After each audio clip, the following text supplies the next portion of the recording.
உண்மையிலே இப்பொழுது ஒரு புதிய பிழையான அரசியல் கலாச்சாரம் உருவாகி கொண்டு போகுது. காசு கொடுத்து அமைதியாக போற ஒரு கலாச்சாரம். ஒரு சிலர் தங்களை அதிதியாக அழைத்தால் பணம் தருவோம், கப்பாங்கி தாரம் அதிதியாக அழைக்க வேண்டும், இப்படியெல்லாம் பிழையான கலாச்சாரங்களை மட்டக்களப்பு மாவட்டத்திலே உருவாக்கி கொண்டு வரார்கள். நான் நிற்கின்றேன். இந்த விபுலம் என்ற அமைப்பினூடாக நல்லதொரு முயற்சி உண்டு. நான் இப்படிதான் முதலாவது முறை மட்டு அம்பாரை இணைத்து ஒரு டோர்னமெண்ட் நடத்துகிற நிகழ்வு நான் கலந்து கொள்ளும். கிரிக்கெட்ல இது முதல் நடந்திருக்கலாம். மட்டு அம்பாறை என்று சொன்னால் அம்பார் ஒரு காலப்பகுதியில மட்டக்களப்பு தெற்கு தான் அம்பார், அது 60ஆம் ஆண்டிலிருந்து எங்களுக்கு பிரிச்செடுக்கப்பட்ட ஒரு பிரதேசம். எப்பொழுதும் அம்பாறையும் மட்டக்களப்பும் அனைத்து விடயங்களிலுமே ஒன்றாக மக்கள் நாங்கள் ஒன்றாக நிற்க வேண்டும். அந்த வகையிலே மட்டு அம்பார என்ற பெயரில் இந்த பெண்களின் நிகழ்வை ஏற்பாடு செய்த விபுலம் அமைப்புக்கு என்னுடைய வாழ்த்துக்களை தெரிவித்துக் கொள்கிறேன். குறிப்பாக இன்று ஒரே ஒரு விடயத்தை மட்டும் சொல்ல வேண்டும். உண்மையிலே எனக்கு இந்த சீருடைகளை அறிமுக விழாவுக்கு என்னை அழைத்து செய்ததுக்கு விபுலம் அமைப்புக்கு நன்றி. இதுக்கு இந்த நிகழ்வுக்கு அனுசரணைக்கும் எனக்கும் எந்த சம்பந்தமும் இல்லை.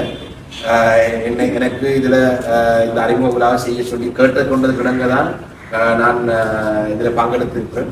உண்மையிலே இப்பொழுது ஒரு புதிய பிழையான அரசியல் கலாச்சாரம் உருவாகி கொண்டு போகுது. காசு கொடுத்து அமைதியாக போற ஒரு கலாச்சாரம்.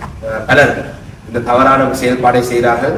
இதிலே நாங்கள் மிக முக்கியமாக கடந்த தேர்தலிலே ஒரு சில மாவட்டங்களிலே தேர்தல் காலம் பெறும் பொழுது பணபலத்தை வைத்து தேர்தலிலே வெற்றி அடைந்து பல மாவட்டங்கள் இருக்கு. ஆனா மட்டக்களப்பு மாவட்டத்துல அப்படி பணம் கொடுத்து வாக்கு சேகரிக்கிற ஒரு கலாச்சாரம் இதுவரை காலத்துல இருக்கல. ஆனா இப்பொழுது ஒரு சிலர் தங்களை அதிதியாக அழைத்தால் பணம் தருவோம், கப்பாங்கி தாரம் அதிதியாக அழைக்க வேண்டும், இப்படியெல்லாம் பிழையான கலாச்சாரங்களை மட்டக்களப்பு மாவட்டத்திலே உருவாக்கி கொண்டு வரார்கள்.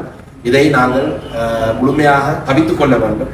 அரசியல்வாதிகள் கழகங்களுக்கு உதவி செய்யறது, மக்களுக்கு உதவி செய்யறது, அது பொதுவான அரசியலுக்கு வார அனைவருடைய ஒரு பொறுப்பு. ஆனால் ஒரு நிகழ்வை ஒட்டி அனுசரணை தாரண்டான அதிதியாக வாரன்னு சொல்ற கலாச்சாரத்தை நாங்கள் தவிர்க்கிறோம். அந்த வகையிலே இந்த நிகழ்வுக்கு என்னை இந்த அறிமுக விழாவுக்கு அழைத்ததும் என்னை ஒரு அதிதியாக அழைத்ததும் வந்து இந்த விபுலம் என்ற அமைப்பினுடைய ஒரு முன்னுதாரணமான ஒரு செயல்பாடு என்றதை கூறிக்கொண்டு போட்டியிலே கலந்து கொள்ற அனைத்து அணியினருக்கும் என்னுடைய வாழ்த்துக்களை முன்கூட்டிய வாழ்த்துக்களை தெரிவித்துக் கொள்கின்றேன். உங்களுடைய திறமைகளை வெளிப்படுத்தி நான் பல இடங்களே சொல்லியிருக்கிறேன்.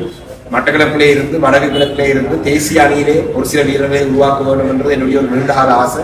அண்மை காலமாக பலர் திறமைகளை வெளிப்படுத்தி இலங்கை தேசிய அணியிலே இணையக்கூடிய வாய்ப்பை தங்களுடைய கைக்குள்ளே எடுத்திருக்கிறார்கள். அந்த வகையிலே இவ்வாறான இந்த லீக் டோர்னமெண்ட்ல இருக்கிறவர்கள் கூட எதிர்காலத்திலே தேசிய அணிக்கா போட்டிகளிலே கலந்து கொள்ளக்கூடிய அளவுக்கு என்னுடைய திறமையை வளர்த்துக் கொள்ற என்னுடைய உதவிகள் ஆதரவும் எப்பொழுதும் இருக்கும் என்றதை சொல்லி விடைபெறுகிறேன். என்னுடைய வார்த்தை